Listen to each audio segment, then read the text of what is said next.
The track had barely reached its second chorus when the soundboard died.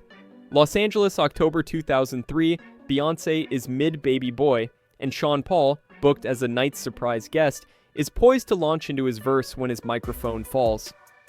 Stone silent. Fans gasp, stagehands scramble, and tabloids spin a single question. Was the malfunction an accident or a message aimed squarely at the dancehall star?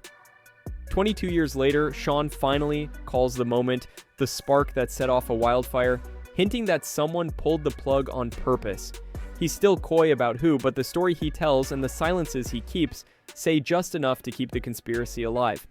Yet instead of ending the partnership, that glitch birthed a legend.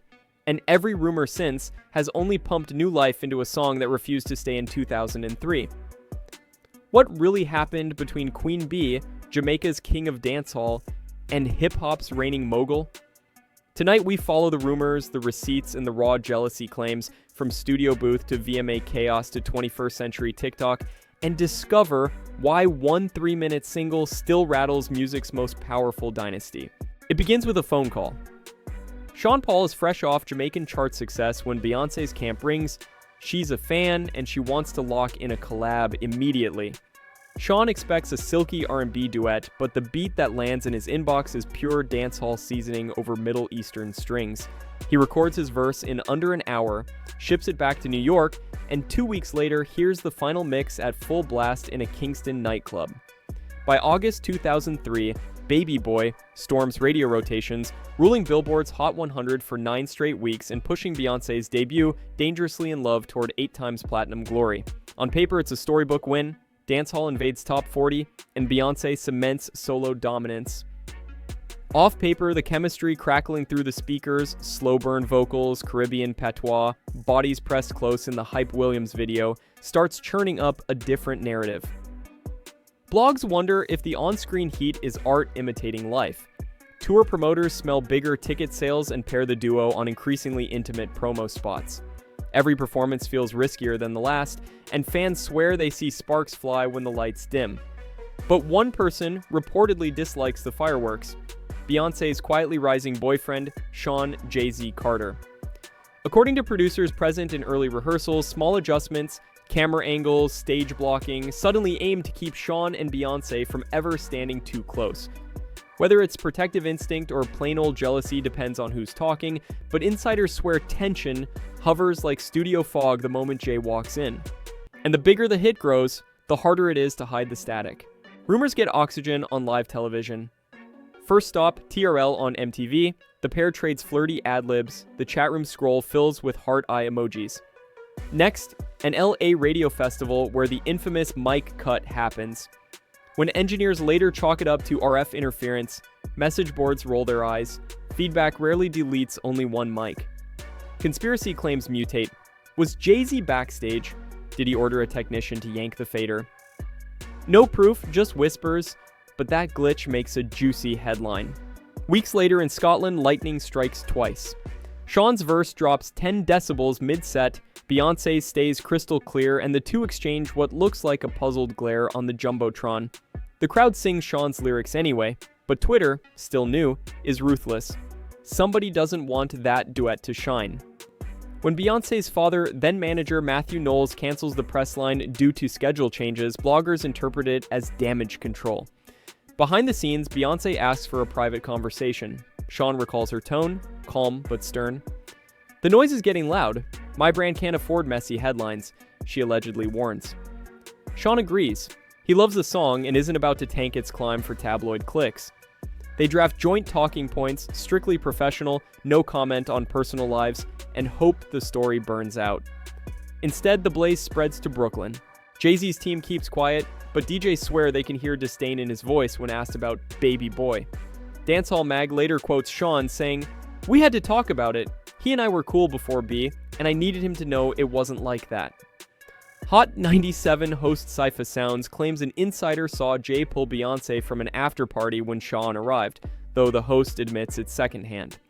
Years later, Sean clarifies that Jay was never aggressive, calling the jealousy narrative overblown. Even so, he references unnamed label reps pressing him to stay professional and avoid too much backstage chatter with Beyoncé. Hip Hop DX digs up yet another wrinkle. Sean alleges a label exec hinted he should rein in the dancehall grind during TV spots, makes the boyfriend look bad, the exec supposedly joked. Jay's defenders argue such micromanagement is normal in pop rollouts. Critics counter that no other featured artist on Beyoncé's album faced comparable restrictions. Either way, tension becomes the show within the show. And every unresolved rumor converges on one night in New York. August 2003, Radio City Music Hall. MTV touts Beyoncé's first solo VMA performance. Insiders say Sean is confirmed for a surprise appearance. He finishes soundcheck that afternoon, everything runs smoothly, but an hour before airtime, a label handler allegedly tells him the plan changed. Beyoncé will perform Baby Boy solo. Sean can sit in the crowd. Embarrassing and weird, he later calls it, saying he flew back home instead of playing the next night's Washington, D.C. gig. The broadcast airs, Beyoncé slays her dance break. Talk show hosts ask the next morning, where was Sean Paul? Forums explode, sabotage confirmed. In Jamaica, newspapers print cartoons of a fuming Jay-Z cutting mic cables. Sean maintains he never blamed Jay. He wasn't even in the building, he tells Dancehall Mag, but the absence cements the narrative that someone powerful wanted distance. Beyoncé's camp stays mute, letting speculation wither. But fans cling to one frame from rehearsal footage that leaks months later. Beyoncé smiling at Sean as crew members gesture them apart. No audio, plenty of assumptions. By the time award season ends, the duet that ruled the charts has vanished from setlists, and each artist moves on. Officially. 2004 to 2013, Beyoncé globalizes her brand, B-Day, Sasha Fierce, world tours, while Jay-Z pivots to business mogul status. Their romance, once a secret, morphs into pop culture royalty, but beneath the power couple image, lime green warning lights flash. In 2005, gossip blogs publish rumors that Jay mentors a promising protege a little too closely. BDY, Beyoncé's 2006 album, features not-so-subtle lyrics about betrayal that fans codename Ring the Alarm. Time magazine's relationship timeline later catalogs this era as the duo's hush-hush turbulence, citing both musical confessionals and tabloid leaks. Then comes The Elevator, May 2014 Met Gala after party. Solange Knowles swings at Jay-Z while Beyoncé stands silent as stone. TMZ leaks the footage. Every frame is dissected for motive, and theories circle back to infidelity. When Beyoncé releases Lemonade in 2016, complete with baseball bat vengeance, critics deem it the first album launched alongside a real-time scandal to double streaming numbers. Jay answers with 444, 2017, apologizing for The Woman I Took for Granted. People magazine flatly states the couple used art to acknowledge but control the story. All the while, Sean Paul stays silent on Baby Boy. Interviews focus on his new singles, his island tours, anything but Beyoncé. But that silence only fuels curiosity. What NDA could keep a chart-topping artist this quiet for so long? 16 years of gossip later, he finally cracks the door open. 2004 to 2013, Beyoncé globalizes her brand, B-Day, Sasha Fierce, world tours, while Jay-Z pivots to business mogul status. Their romance, once a secret, morphs into pop culture royalty, but beneath the power couple image, lime green warning lights flash. In 2005, gossip blogs publish rumors that Jay mentors a promising protege a little too closely. BDY, Beyoncé's 2006 album, features not-so-subtle lyrics about betrayal that fans codename Ring the Alarm. Time magazine's relationship timeline later catalogs this era as the duo's hush-hush turbulence, citing both musical confessionals and tabloid leaks. Then comes The Elevator, May 2014 Met Gala after party. Solange Knowles swings at Jay-Z while Beyoncé stands silent as stone. TMZ leaks the footage. Every frame is dissected for motive, and theories circle back to infidelity. When Beyoncé releases Lemonade in 2016, complete with baseball bat vengeance, critics deem it the first album launched alongside a real-time scandal to double streaming numbers. Jay answers with 444, 2017, apologizing for The Woman I Took for Granted. People magazine flatly states the couple used art to acknowledge but control the story. All the while, Sean Paul stays silent on Baby Boy. Interviews focus on his new singles, his island tours, anything but Beyoncé. But that silence only fuels curiosity. What NDA could keep a chart-topping artist this quiet for so long? 16 years of gossip later, he finally cracks the door open. May 2022. The Daily Beast publishes a profile on Sean Paul's album Scorcha. Midway through, reporter Marlo Stern asks the question fans never retired. Sean laughs, then admits, "I wish something happened, but it didn't." Still, he recalls weird energy after 2 live glitches and references label politics. A Hip Hop DX follow-up unpacks those politics. Sean confirms Beyoncé confronted him, fearing stories might tarnish her emerging solo brand. He claims they cleared the air, but also reveals he was unofficially benched from further joint promo. Early 2025 TikTok feeds erupt with grainy clips titled Oprah 2025, Beyoncé admits Jay blocked Sean Paul. Fact-checkers quickly point out the footage is a spliced 2003 Oprah interview with new captions, but the fake goes viral anyway, gathering 12 million views in 48 hours. Sean responds on Instagram Live. Seen the clip, never spoke to Oprah, leave me out. His laughter doesn't hide frustration. 2 decades later, the rumor has a life of its own, and the longer it lives, the wider its orbit grows. Enter the skeptics who see the saga not as love triangle drama, but textbook empire protection. 50 Cent, never shy with shade, jokes in a resurfaced 2009 audio that Jay ain't so scary. Once Bey's around, people just walk on his stage now. A jab at both Lil Mama's crash and Jay's supposed softer image. Then comes Kanye West's 2024 podcast rant, invoking industry sacrifices and naming his own profound loss as proof that pop royalty requires harsh tolls. The clip rockets across Shorts platforms, stoking the idea that major labels quietly decide who succeeds and who suddenly finds their mic dead. Fans connect dots.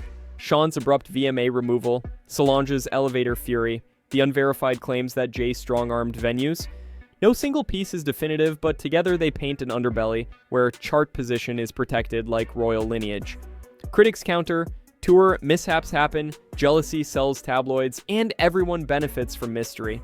Streaming spikes follow every fresh theory, boosting catalog numbers for all involved. But if it's just marketing, it's the most durable campaign pop has ever seen. Observers point out an intriguing mix. Beyoncé and Jay-Z protect their private life with extreme care, yet choose to reference personal turmoil in lyrics and visual albums, turning hardship into art without lingering on details. Time magazine even charts this curated intimacy, while People notes how each headline-making moment seems to arrive alongside a major project that sends streams soaring. That timing sparks debate.